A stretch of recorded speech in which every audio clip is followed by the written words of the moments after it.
efface the memory of all objectionable associations, the inhabitants slowly changed the very appellation of the place, retaining but the name of the saint, which was likewise applied to the blind alley dipping down at one corner of the field. Thus there was the Aire Saint-Mitre and the Impasse Saint-Mitre. All this dates, however, from some considerable time back. For more than 30 years now, the Aire Saint-Mitre has presented a different appearance. One day the townspeople, far too inert and indifferent to derive any advantage from it, let it, for a trifling consideration, to some suburban wheelwrights, who turned it into a wood yard. At the present day it is still littered with huge pieces of timber 30 or 40 feet long, lying here and there in piles, and looking like lofty overturned columns.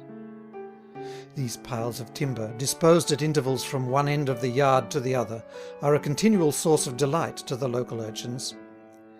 In some places the ground is covered with fallen wood, forming a kind of uneven flooring over which it is impossible to walk, unless one balance oneself with marvellous dexterity.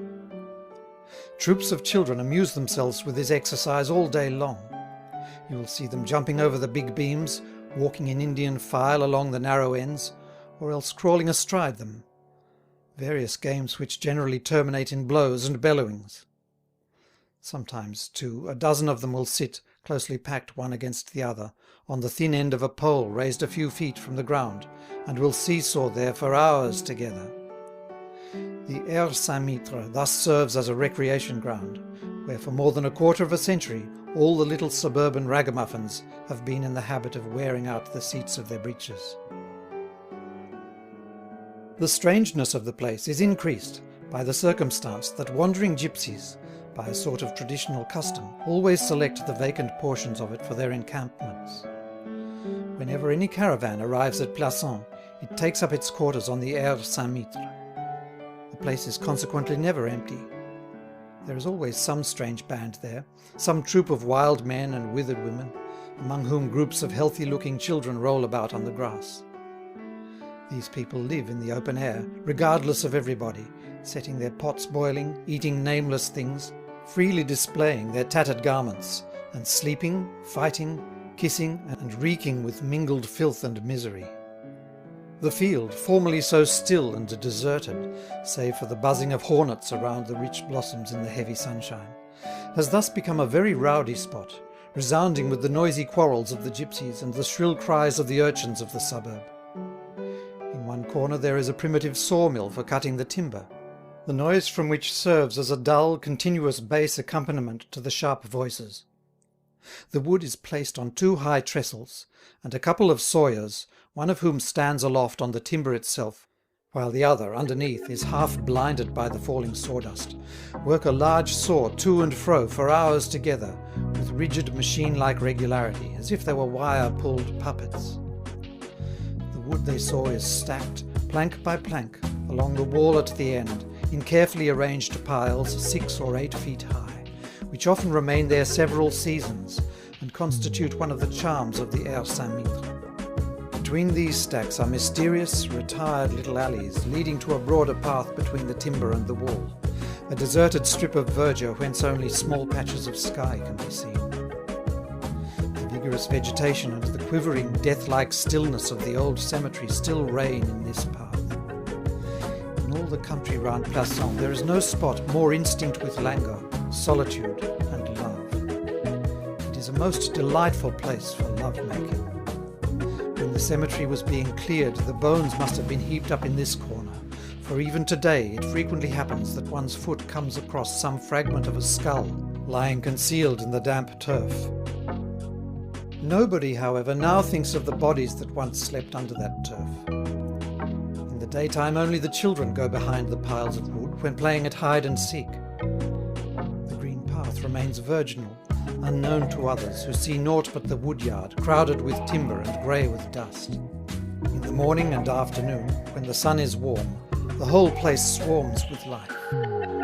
Above all the turmoil, above the ragamuffins playing among the timber, and the gypsies kindling fires under their cauldrons, the sharp silhouette of the sawyer mounted on his beam stands out against the sky, moving to and fro with the precision of clockwork, as if to regulate the busy activity that has sprung up in this spot, once set apart for eternal slumber. The old people who sit on the planks, basking in the setting sun, speak occasionally among themselves of the bones which they once saw carted through the streets of Plassans by the legendary tumbrel. When night falls, the Aire Saint-Mitre loses its animation and looks like some great black hole. At the far end one may just espy the dying embers of the gypsies' fires, and at times shadows slink noiselessly into the dense darkness. The place becomes quite sinister, particularly in winter-time. One Sunday evening at about 7 o'clock, a young man stepped lightly from the Impasse Saint-Mitre, and closely skirting the walls, took his way among the timber in the woodyard. It was in the early part of December 1851. The weather was dry and cold. The full moon shone with that sharp brilliancy peculiar to winter moons. The woodyard did not have the forbidding appearance which it wears on rainy nights. Illumined by stretches of white light and wrapped in deep and chilly silence, it spread around with a soft, melancholy aspect. For a few seconds the young man paused on the edge of the yard and gazed mistrustfully in front of him. He carried a long gun, the butt end of which was hidden under his jacket, while the barrel, pointed towards the ground, glittered in the moonlight. Pressing the weapon to his side, he attentively examined the square shadows cast by the piles of timber. The ground looked like a chessboard, with black and white squares clearly defined by alternate patches of light and shade. The sawyer's trestles in the centre of the plot threw long, narrow, fantastic shadows, suggesting some huge geometrical figure upon a strip of bare grey ground. The rest of the yard, the flooring of beams, formed a great couch on which the light reposed, streaked here and there with the slender black shadows which edged the different pieces of timber. In the frigid silence under the wintry moon, the motionless, recumbent poles, stiffened as it were with sleep and cold, recalled the corpses of the old cemetery. The young man cast but a rapid glance round the empty space. There was not a creature, not a sound, no danger of being seen or heard. The black patches at the further end caused him more anxiety, but after a brief examination he plucked up courage and hurriedly crossed the woodyard. As soon as he felt himself under cover, he slackened his pace. He was now in the green pathway skirting the wall behind the piles of planks. Here his very footsteps became inaudible. The frozen grass scarcely crackled under his tread. He must have loved the spot, have feared no danger, sought nothing but what was pleasant there. He no longer concealed his gun. The path stretched away like a dark trench, except that the moon rays, gliding ever and anon between the piles of timber, then streaked the